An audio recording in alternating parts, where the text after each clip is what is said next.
So the best budgeting method in 2025 is gonna be this one.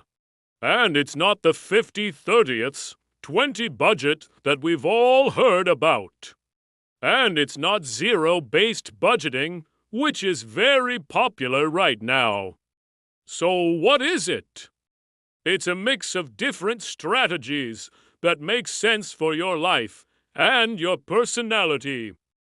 And so there are 3 methods that I am going to talk about today that you can choose from or mix and match.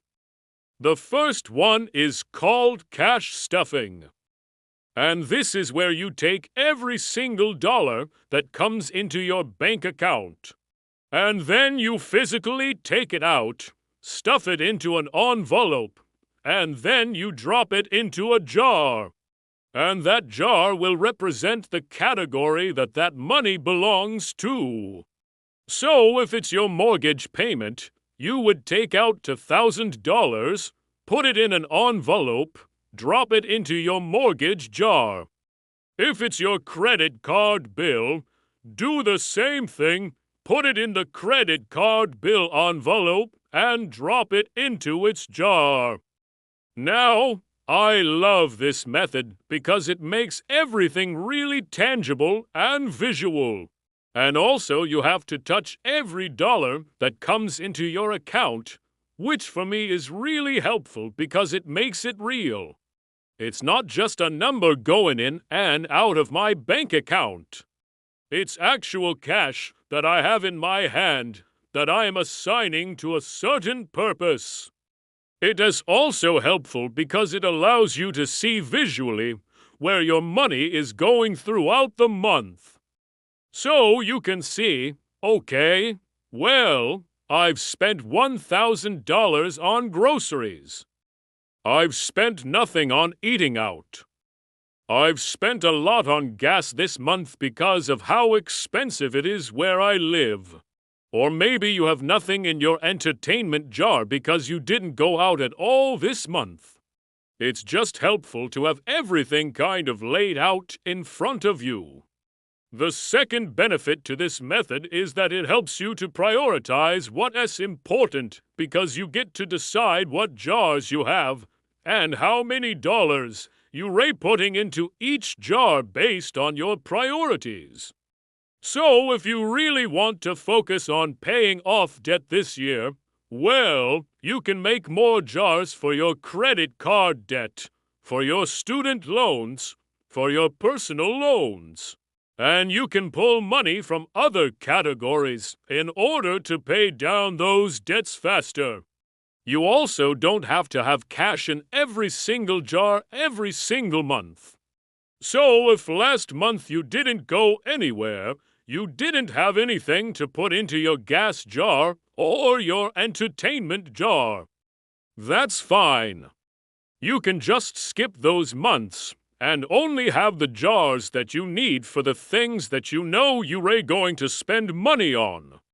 The third benefit to cash stuffing is that it helps you to avoid lifestyle inflation because once those jars are full, they're full. You can't just keep taking money out of them to spend on whatever you want. It forces you to really prioritize and make intentional decisions about what you're spending your money on.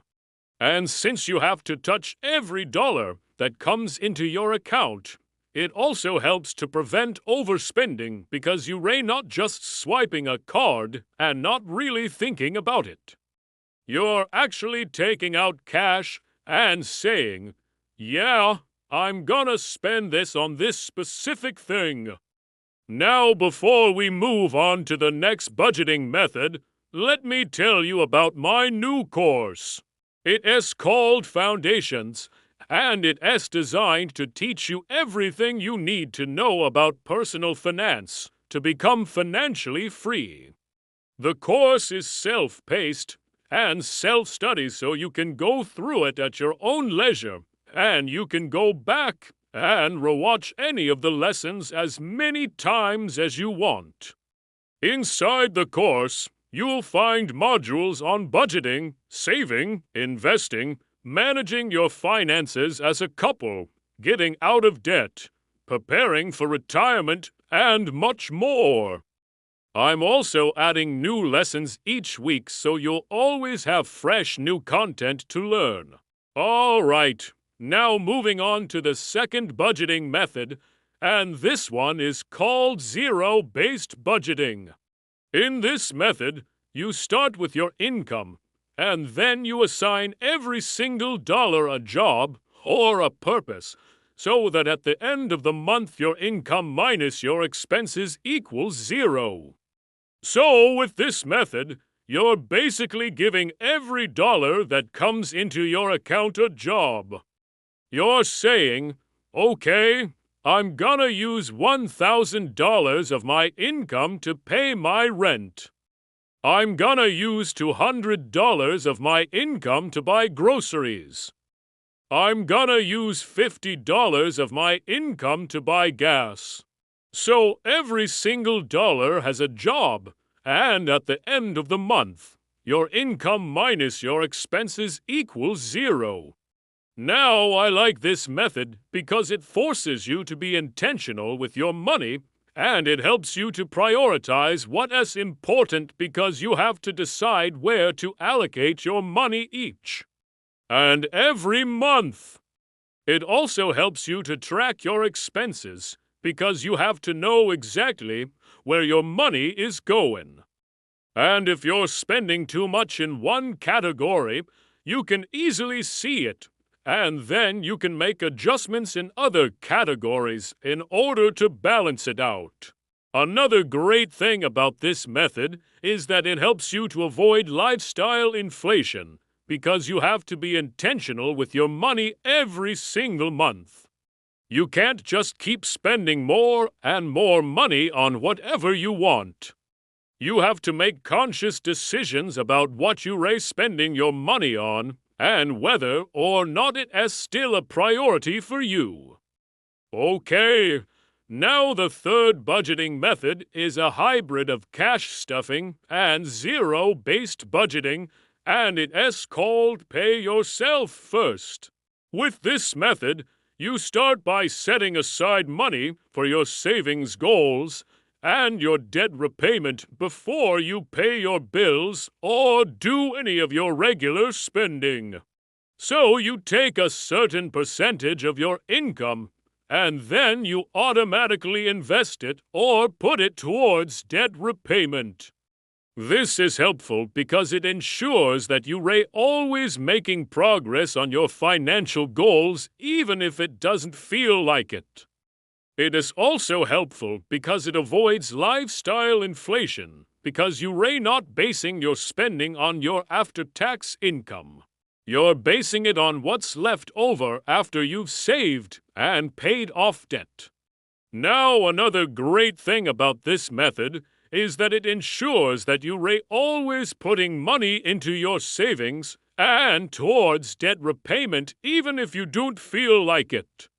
With the other two methods, it's easy to justify spending money because you're like, oh well, I have money in my account. I can afford this. But with this method, you're taking money out of your account as soon as you get paid, and then you're basing your budget on what's left over. So it's harder to justify spending money because you're like, well, I don't have that much left in my account. I probably shouldn't spend it on this. Another variation of Pay Yourself First is called direct deposit, and this is where you set up automatic transfers from your paycheck into your savings and investment accounts. So instead of having one bank account with all of your money in it, you have multiple accounts, and then your money is automatically transferred into those accounts. This is helpful because it ensures that you are always saving and investing without even having to think about it. It's also helpful because it keeps your money out of sight, out of mind. So you're less likely to spend it on unnecessary things. All right, So now that you know the 3 different budgeting methods, which one should you choose? Well, the answer is it depends on your personality. There's no one-size-fits-all approach to budgeting.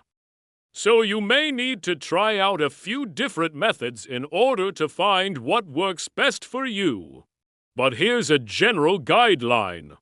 If you raise someone who likes to have everything planned out, and you want to make sure that you are always making progress towards your financial goals, then zero-based budgeting or pay yourself first might be a good option for you.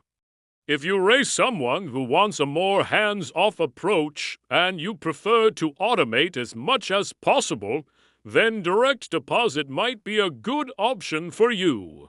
And if you raise someone who loves the tangible aspect of cash, but you still want some flexibility with your budget, then cash stuffing might be a good option for you.